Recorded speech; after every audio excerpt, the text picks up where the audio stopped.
नमस्कार, मैं हूं आपके साथ मयंक। देखिए, आज 21 तारीख है और मैं सीधा मुद्दे पर आना चाहता हूं। पहला मौका है, पहली बार चीन के राष्ट्रपति शी जिनपिंग ने सीधे तौर पर डोनाल्ड ट्रंप को बड़ी चेतावनी दे दी है, बड़ी धमकी दे दी है। चीन की तरफ से यह कहा गया है कि फौरन हॉर्मूज में जो ब्लॉकेड कर रखा है अमेरिका ने, उसे खाली किया जाए। देखिए, जो खबरें हैं उसके मुताबिक चीन के राष्ट्रपति शी जिनपिंग की बात होती है मोहम्मद बिन सलमान से। उन्होंने फोन पर बात की मोहम्मद बिन सलमान से, सऊदी के क्राउन प्रिंस से, और उन्होंने फोन पर जो बातें कही मोहम्मद बिन सलमान से, दरअसल ये डोनाल्ड ट्रंप के लिए सीधी सीधी चेतावनी है। देखिए, शी जिनपिंग ने क्या कहा। उन्होंने ये कहा कि हॉर्मूज को फौरन खोलना जाना चाहिए। जो ब्लॉकेड कर रखा है अमेरिका ने, उसे फौरन खोला जाना चाहिए। बात नंबर एक। बात नंबर दो, हॉर्मूज में जिस तरह से पहले जहाज निकल रहे थे, उसी तरह से जहाज आने जाने शुरू होनी चाहिए। उन्होंने चिंता जाहिर की, तीसरी बात, कि जो हालात मिडिल ईस्ट में बने हुए हैं, अमेरिका और ईरान के बीच जो तनाव है, इसको लेकर उन्होंने कहा कि हम इस मामले को बेहद गंभीरता से ले रहे हैं और ये बड़ी चिंता का कारण है। उन्होंने अमेरिका से ये कहा, देखिए बात तो मोहम्मद बिन सलमान से हो रही थी, लेकिन मोहम्मद बिन सलमान के जरिए ये संदेशा असल में ट्रंप के लिए था। और उन्होंने ये कहा कि अमेरिका को यहाँ जितने जहाज खड़े हैं, चाहे हालात जो भी हों, लेकिन सीज फायर के तहत ये तय था कि किसी भी तरह की कोई आक्रामक कार्रवाई नहीं होगी। इस लिहाज से फौरन ये जहाज अमेरिका को वापस हटा लेने चाहिए। उन्होंने ये भी कहा कि ईरान पर किसी भी तरह का कोई हमला नहीं होना चाहिए। यानी देखिए, ये 5-6 बड़ी बातें शी जिनपिंग ने सीधे तौर पे कही मोहम्मद बिन सलमान से। ये पहला मौका है। देखिए, शी जिनपिंग के बयान बेहद कम आते हैं सामने, और कई बार ऐसा होता है कि स्टेटमेंट ही रिलीज होता है, लेकिन इस बार वो बात कर रहे थे मोहम्मद बिन सलमान से। अब देखिए, ये इसकी टाइमिंग देखिए। एक तरफ इस समय पूरी दुनिया की नज़रें इस बात पर हैं कि पाकिस्तान में ईरान और अमेरिका की बातचीत का क्या होगा। बातचीत होगी, नहीं होगी, अगर शुरू होगी तो क्या होगा। हमने देखा तमाम तरह की स्पेकुलेशंस हैं, उनके बारे में बात करने का कोई मतलब ही नहीं है, कोई औचित्य नहीं है। लेकिन इस बातचीत के ठीक पहले जिनपिंग का सऊदी से बात करके ये संदेशा देना, क्या चीन ने ये शर्त रख दी है कि अमेरिका पहले ब्लॉकेड हटाए, उसके बाद ईरान बात करेगा। देखिए, ये एक बड़ा, इसको जिस तरह से एनालिसिस किया जा रहा है इस दोनों की बातचीत का, मोहम्मद बिन सलमान और शी जिनपिंग की बातचीत का, कुछ लोगों का ये मानना है कि देखिए, लगातार कल से पिछले 24 घंटे से ज़्यादा हो चुका है और लगातार ये स्पेकुलेशन है कि ईरान बातचीत में शामिल होगा, नहीं होगा। इस तरह की बातें कई बार, कभी एक रुख आया, फिर दूसरा रुख आया, वहाँ से ट्रंप के अलग अलग बयान आ रहे हैं। इन हालात में कहा यह जा रहा है कि क्या पर्दे के पीछे से चीन ने ये बड़ी शर्त अमेरिका तक पहुँचा दी है कि यहाँ पे जो ये ब्लॉकेड कर रखा है आपने, इसको पहले हटाइए, उसके बाद बातचीत होगी। कुछ ऐसा ही रुख चीन का भी, कुछ ऐसा ही रुख जो है वो ईरान का भी है। बहुत सारी चीज़ें आपको जो दिखाई दे रही हैं, उसके पीछे, पर्दे के पीछे बड़े सारे खेल चल रहे हैं। तो ये बात समझनी होगी। यहाँ पे एक बड़ा गठजोड़ दिख रहा है ईरान का और चीन का, और चीन बेहद नाराज़ है इस बात से लेके कि उसके जहाज़ों को आने से रोका जा रहा है। चीन का ऑयल बिजनेस बुरी तरह से प्रभावित हो रहा है, इसीलिए चीन बेहद नाराज़ है। और ईरान की तो मैं अलग से बात करूँगा ही। ईरान की जनता कह रही है कि हमें जिल्लत की डील मंजूर नहीं है, हमें शान के साथ शहीद होना मंजूर है, जंग कबूल है, लेकिन ये जिल्लत वाली डील मंजूर नहीं है। इस तरह के नारे लग रहे हैं ईरान में। लाखों लोग बीती रात सड़कों पे थे और सेना को ये अपील की गई कि सेना हमारी जो फैसला लेगी हम उसके साथ हैं, सेना को एक्शन लेना चाहिए, सेना तय करे क्या करना है। इस तरह से ईरान का जो मूड है पब्लिक का, अगर आप समझें, बेहद गुस्से में। ईरान में कोई किसी तरह की बातचीत करना नहीं चाहता। और खासकर देखिए, ये इस पूरे आक्रोश की जो वजह है, एक तो आपने, इसीलिए मैं आपको कह रहा था जब मैंने वीडियो बनाए थे कि जिस समय अली खामेनी साहब का असैसिनेशन किया गया, उसी समय डोनाल्ड ट्रंप ये जंग हार गए थे, उसी समय नेतन्याहू ये जंग हार गए थे। और अब दुनिया भर की आप कोशिश कर लीजिए, आप ईरान के यूरेनियम को किसी भी हालत में हासिल नहीं कर सकते। देखिए, अगर बातचीत होगी भी तो क्या उसमें कोई जादू होने वाला है? क्या हो जाएगा बातचीत के, बताइए। इस बातचीत को टेबल पे लाने के लिए घुटनों पे है अमेरिका। पिछले 48 घंटे से कोशिश हो रही है, किसको फोन नहीं घुमाया गया?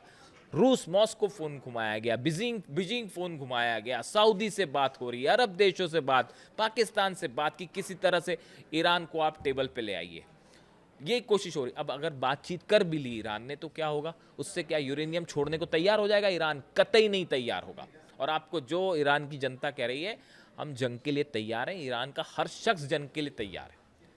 और ये गुस्से की सबसे बड़ी वजह अली खामने साहब का असैसिनेशन है, जो किसी सूरत में जनता दुश्मनों को, कातिलों को माफ करने के लिए तैयार नहीं है। ये ईरान की जनता का मूड है। तो ऐसी सूरत में अब ये चीन का जो स्टेटमेंट है उसको इस तरह से लिया जा रहा है कि क्या जो बात ईरान कह रहा है कि पहले ब्लॉकेड हटाइए फिर बात करेंगे, क्या ऐसी ही स्थिति चीन ने भी शर्त रख दी है सामने? इसके अलावा देखिए और भी बड़ी खबर है। कल देखिए चीन की तरफ से क्या बयान आया था, डोनाल्ड ट्रंप को कहा गया था डोनाल्ड ट्रंप आग से मत खेलो, ये शब्दों का इस्तेमाल किया गया था कि अमेरिका आग से ना खेले। उसके अलावा देखिए दो खबरें और हैं। चीन ने अपना एयरक्राफ्ट कैरियर जो कि लियाओनिंग जिसका नाम है, इसको ताइवान स्ट्रेट्स में जो है उतार दिया है। ये पहला मौका है बड़े समय बाद जब इन हालात के बीच में चीन ने अपना एयरक्राफ्ट कैरियर उतार दिया है। हालांकि देखिए इसका जो रिलेवेंस वहाँ पर है कि अमेरिका, जापान और फिलीपींस की जो एक मिलिट्री ड्रिल हो रही है, इससे खासा नाराज़ है चाइना।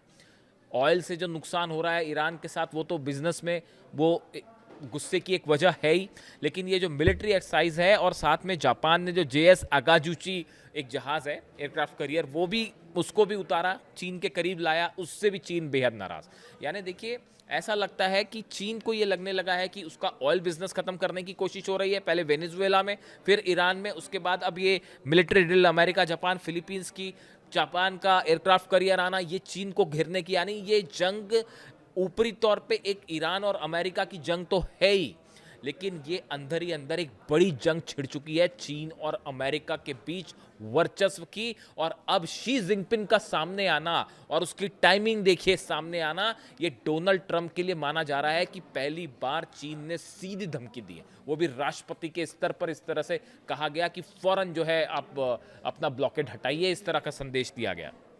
इसके अलावा देखिए दो खबरें और।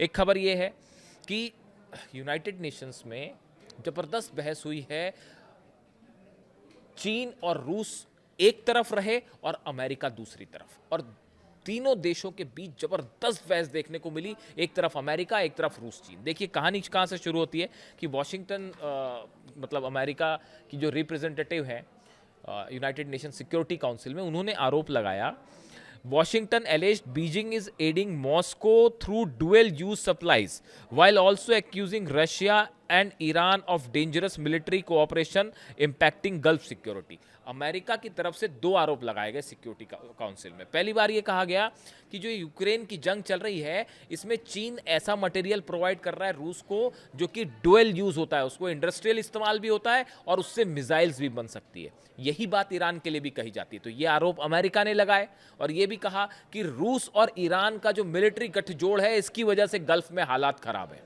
ये कौन कह रहा है? अमेरिका। बस उनका ये कहना था और चीन के प्रतिनिधि ने अमेरिका को जम के धो डाला, और ऐसे ही रूस ने भी। देखिए चीन की तरफ से कहा गया कि China hit back calling US claims old rhetoric and blaming western arms for prolonging the conflict. चीन ने यह कहा कि ये आपके हथियारों की रेस की वजह से आज मिडिल ईस्ट में और यूक्रेन में जंग खत्म नहीं हो रही। ये आरोप लगाए चाइना ने अमेरिका के ऊपर कि आपकी जो ये हथियारों का खेल चल रहा है, इसकी वजह से आज मिडिल ईस्ट में भी हालात खराब है और यूक्रेन में भी हालात खराब है। ये जो आर्म रेस आपने शुरू की अपना प्रभाव जमाने की दूसरे देशों में जाके, इसकी वजह से आज हालात खराब है। और देखिए रूस ने भी कहा, रूस ने भी जितने आरोप लगाए अमेरिका के, उन सब का उसने विरोध किया। और रूस की तरफ से भी क्या बात कही जा रही है, लावरोव ने जो विदेश मंत्री हैं उनका भी बयान आया है कि फौरन अपना ब्लॉकेड हटाए अमेरिका। उनकी विदेश मंत्री अब्बास अराक्ची, ईरान के विदेश मंत्री से बातचीत हुई थी और उस बातचीत के दौरान भी उन्होंने ये बात कही साफ तौर पे कि किसी तरह का ब्लॉकेड जो है वो कतई मंजूर नहीं है अमेरिका का, और ये ब्लॉकेड हटना चाहिए। तो देखिए आप, ये स्थितियां अब ऐसी हैं कि वो पाकिस्तान में जो बातचीत होगी वो अपने आप होती रहेगी। देखिए उसको गंभीरता से लेने, कम से कम मैं तो उसको बिल्कुल भी गंभीरता से नहीं ले रहा बातचीत को। अगर कोई डील होगी तो ईरान की सेना उसका अनाउंसमेंट करेगी, हम मान लेंगे, कल से खबरें चल रही हैं, किस तरह की खबरें देखिए आप कि जेडी वेंस जाने वाले हैं, फिर खबर आती है जेडी वेंस नहीं जाएंगे, फिर उसके बाद ट्रंप कहते हैं जेडी वेंस जाएंगे, फिर ये कहते हैं कि अभी जाएंगे, फिर कहते हैं शाम को जाएंगे, फिर कहते हैं कल सुबह जाएंगे, फिर कहते हैं कल रात को जाएंगे। अरे जब आना हो आ जाइए भैया, कर लेंगे बात, देख लेते हैं बात की जीत का क्या नतीजा होगा। वो कल से यही चल रहा है, यानी बस वहाँ से बयान आते रहे व्हाइट हाउस से और पूरी दुनिया फॉलो करते रहे कि जेडी वेंस आ रहे हैं नहीं आ रहे। जब आना होगा आएंगे। ईरान को कोई न किसी चीज़ की जल्दबाजी नहीं है। देखिए पहला मौका है जब विदेश नीति के स्तर पर अमेरिका इतना ज़्यादा झुका हुआ दिखाई दे रहा है, यानी किसी भी सूरत में वो ईरान को जो है बातचीत के टेबल पर लाना चाहता है। और रूस और चीन दोनों का ये बयान कि पहले ब्लॉकेड हटाइए, ये इस बातचीत के पहले, बल्कि तीनों का, ईरान भी यही कह रहा है, रूस भी यही कह रहा है, चीन भी कह रहा है, चीन के राष्ट्रपति का सीधा डोनाल्ड ट्रंप को ये कहना कि ब्लॉकेड हटाइए। क्या यहाँ पर ये तीनों देश मिलकर इस बात के लिए तैयार हैं कि अमेरिका के ब्लॉकेड को यहाँ से हटाया जाए? बातचीत में क्या होता है, बातचीत होती नहीं होती है, जो भी अपडेट होगा मैं आप तक पहुँचाऊँगा। कमेंट करके बताइए आपको वीडियो कैसा लगा। Thank you so much.